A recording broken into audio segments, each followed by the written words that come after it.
যাচ্ছে। এই খেলায় আমরা যারা উপস্থিত হয়েছি সবাই মিলে আমরা আনন্দঘন মুহূর্তগুলো উপভোগ করব এবং আগামী দিনগুলোতে যাতে সারা বাংলাদেশের মাঝে আগে যেরকম খেলা ছিল প্রতিটা দেশের প্রতিটা অঞ্চলে প্রতিটা ইউনিয়নে যেভাবে খেলাধুলা ছিল সেভাবে যেন আবার খেলাধুলা আরম্ভ হয়। আমরা আজকে এই খেলার মাঠ থেকে এটাই প্রত্যাশা করব। আমি শুধু জানাতে চাই যারা এই খেলাধুলার আয়োজন করেছে তাদেরকে ধন্যবাদ।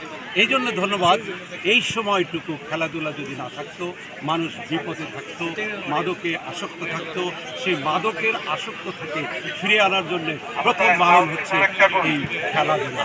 এটাতে যেমন শরীরচর্চা হয় তেমন দেশের অনেক কাজে, যেমন আমাদের এই যে সমস্ত ছেলেমেয়েরা বিপদগামী হচ্ছে, মোবাইল আসক্ত হচ্ছে, মাদক আসক্ত হচ্ছে, সেই সমস্ত জায়গা থেকে তারা ফিরে আসবে এই প্রত্যাশা আজকে সবার কাছে করছি।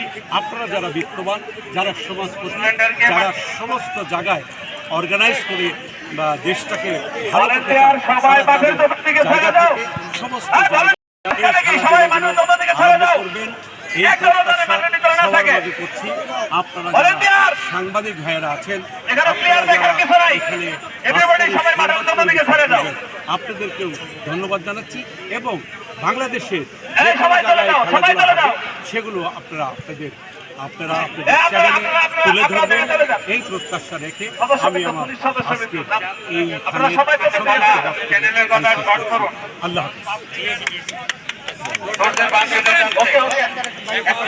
আপনাদের সামনে বক্তব্য দিবেন